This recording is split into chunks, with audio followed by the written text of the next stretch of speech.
vulnerability is not a virtue. A few years ago, I started to see men's coaches and men's groups and influencers in the masculinity space start talking about telling men to become more vulnerable, telling them that the vulnerability isn't a weakness, that vulnerability can be a strength, that vulnerability is power, that they need to become more vulnerable. And that's just a terrible message for men. Vulnerability literally means weakness. Look it up. When I first heard about this, I dismissed it as, feminist talk show therapy, garbage, nonsense talk, and a little bit of contrarian marketing too. If you say the opposite of what people expect, they want to look at whatever you have to say. So I looked into it more recently, and I was right. And I wrote about this a little bit more in detail on my Substack if you want to look at it laid out for you and see the video. But about in 2010, there was a TED Talk by a woman named Brené Brown. And in that TED Talk, the title of it was called Vulnerability, or the Power of Vulnerability, right? And she describes herself as a storyteller or a researcher, but really I think that she's someone who's gone through the system, the social work system, and learned how to make, for lack of a better word, liberal policy sound scientific. And she's a favorite of all these people like Oprah. She had Kamala on her show. She's a big deal, and apparently HR officers love her. But I actually listened to the talk, and I'll put the link in the video. And I think this is where the whole power of vulnerability thing started. So when you hear men's coaches repeat this, understand where it came from. Like I said, go ahead and watch the video yourself. But what she basically says is that she's talking about building relationships, and that in order to build human connections, you need to display some kind of vulnerability. And that there's a little bit of truth to that, in the sense that if people don't know that you have problems, that you have challenges of your own, that you have things that you're going through, they're not really your friends. You're not really having a close, whether it's a romantic relationship or friend or a contact. If people think you have absolutely no problems and everything going right, they're never going to be that close to you. But how many people do you really need to be that close to you, to be in your business and to know what your problems are and to know what your weaknesses are? Because the reality is that a lot of people will use the things that you tell them against you, whether it is women or whether it is, like your friends or employers. You have to be really careful about building trust. And this is why vulnerability strikes the ear of men completely wrong. And it's a terrible message. It's a terrible sell for men. Because what have men been doing for most of human history?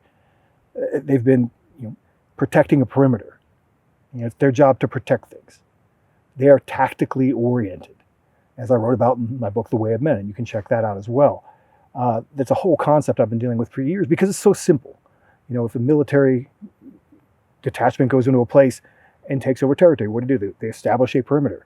That's what men have been doing. That's what campfire is. That's what men have been doing for thousands of years. And it's been their job to build walls and build fences and check for vulnerabilities. And if they have a vulnerability, they either fix it or they conceal it. And they hide it, and they don't want to tell people about it. And so it's totally counterintuitive to men to tell them to be more vulnerable. But as this has become a popular thing, I like to look at things and say, well, what's the useful message in this? Like, what are they really trying to say that is meaningful for men? And there is a kind of man or a behavior that men have that creates unnecessary tension and unnecessary problems, and really they get in their own way. And there's a few different ways to say that. And a lot of people will call it ego, which I'm not a fan of. And the reason why I'm not a fan of the word ego is because it just means I. It means the self. And people talk about killing your ego. Well, who's killing your ego? Your ego. Ego is actually a translation of the German Ich, from when Sigmund Freud wrote about it. And so your ego never really goes away. Your ego is what's telling you to change your behavior. It is everything that is you. It is your whole world that you know. So to say that you should kill your ego or that you have too much ego, I think is just a bad word. What they really mean, I think, is that you are arrogant and that you're trying to present a version of yourself that is not accurate, in the sense that I'm invincible, I'm omniscient, I know everything, I know how to do everything, and that can really get in men's way, whether it's in relationships or whether it's in learning or in anything really. If you can't admit that you made a mistake or that you're capable of making mistakes, that's a really immature behavior, and it's really sad. And that's the reason why I think there are a lot of men who don't train in martial arts, is because they always call it humbling, and I'll get to that in a second. Because you can think that you're amazing and you're going to do all these things, and people watch sports and they're like, "Well, I would have done that." As Mike Tyson said, everybody has a plan until you get punched in the face. And martial arts with regular sparring, you quickly find out that it doesn't work the way you thought it was going to, or you don't have the skill that you thought you would to be able to execute that plan that you had. So, people always say that ego can get in the way, or arrogance or too much pride. You have to be able to humble yourself. And this was my answer. I said this to my friend Ryan Mickler years ago when we were talking. We were at a table of the men in Cancun, kind of a mastermind, and someone said something about vulnerability, and both of us were like, no. And I said at the time, and I only looked into this more recently, I said at the time that what people really mean by this is humility. And humility has been a masculine virtue for a long time. Now, the problem with humility is that it has some really objectionable roots.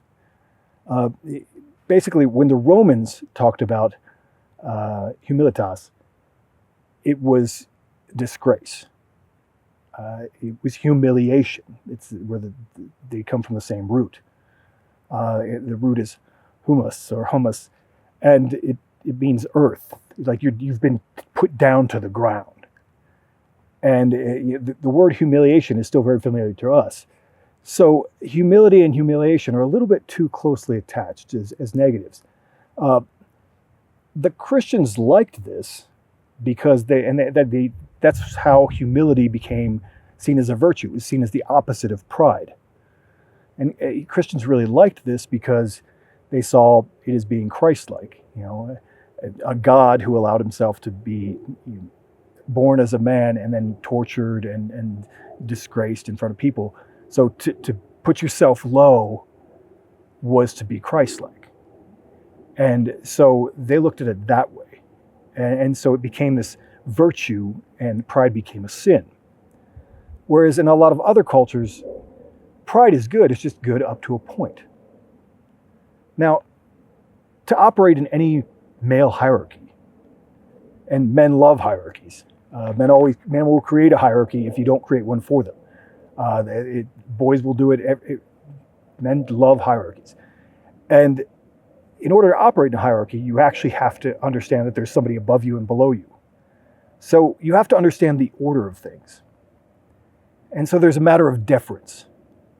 And if you're arrogant, you're really stepping above your order of things. You're stepping out of line. In like the police or the military, they call it insubordination. And this brings me to the Greek concept for this, which is hubris, which is also seen as a violation of the order of things. Like, it was good to be proud of yourself and proud of your accomplishments and proud of what you did, but don't be overly proud. Don't overstate your accomplishments. It's better to hold it a little closer to the vest. And the people who are boastful all the time, eventually they boast too much and put themselves on a level with the gods, and that's what hubris really is. Like, you've overstepped the natural order of things. And so I think that's the the kernel of the really good advice that comes from the idea of vulnerability is, let's get rid of humility. Let's get rid of vulnerability. None of them sound like things that men should really want. We shouldn't want to lower ourselves and prostrate ourselves. And we shouldn't want to show you our wounds and our vulnerable areas. That's a need to know basis, trust circle kind of thing. You shouldn't be telling that to that kind of stuff to all kinds of people. And if you are, or if they're asking you to, I would be suspicious of them. Anyone who wants you to become more vulnerable, like, well, why and for who? Why would you want me to be more vulnerable? I think that's a really valid question. People want you to trust them far too quickly. And most people are really just not worthy of trust. You really have to earn that trust. So, getting rid of all these negative things and trying to find the positive. I went back to the word hummus. And there's a positive association that we have in the English language now called being grounded. And being grounded, one could say based, being grounded, has a pretty positive connotation. Means like you understand the natural order of things. In my men's group, the Order of Fire, we have this saying, born of the earth, reaching forever upward. And it really encapsulates the idea that we know that we are animals, that we're men, that we came of the earth, and we were born of the earth, but we're always reaching toward a higher ideal. But we do have roots in the ground. No matter where we go or what we do or what mountains we climb, we do realize that we're still human. And that's, I think, what the positive thing that can come out of this vulnerability talk is, to recognize that you're human and you're fallible and you are imperfect and that you're going to make mistakes and that you don't know everything. I can close out with the myth of Icarus, that famous Greek myth where the young man was made wings and allowed to fly away, but he said, there is physics involved in this. You shouldn't go too high, you shouldn't go too low, you should be careful. You don't go too close to the sea, don't go too close to the sun. But of course, Icarus flies too close to the sun, and the wax in his wings melts and he crashes into the ocean. And that's, I think, the lesson in that is that there is a physical reality to being human. We do have limitations. And the limitations actually make us human. Imagine if you could see all of, the whole spectrum. Like, you wouldn't know what to do with it. And there's so many things like that. If you could hear like all the animals, what would you do with that information? They show Superman and people do that in movies and it drives them insane. They have to learn how to control it. Our limitations are part of what create us. So I think rather than trying to be more vulnerable or explore our vulnerability, look at men today. My grandfathers both fought in World War II. Compared to them, most men today are soft as baby shit. Most men today do not need to become more vulnerable or explore their feminine side or explore their vulnerability or whatever. They need to explore their masculine side and become less vulnerable, become a little harder, as that Australian guy used to say, harden the fuck up. So reach higher. Reach toward a higher ideal. Try to be stronger, try to be better, try to be smarter. But realize that you're also human and recognize that. Admit that you can make mistakes. Admit that you don't know everything and you never will. Be teachable. Have a white belt mentality. Realize that you can always learn more. And I think that's the meaning of staying grounded. I'm Jack Donovan. Stay solar.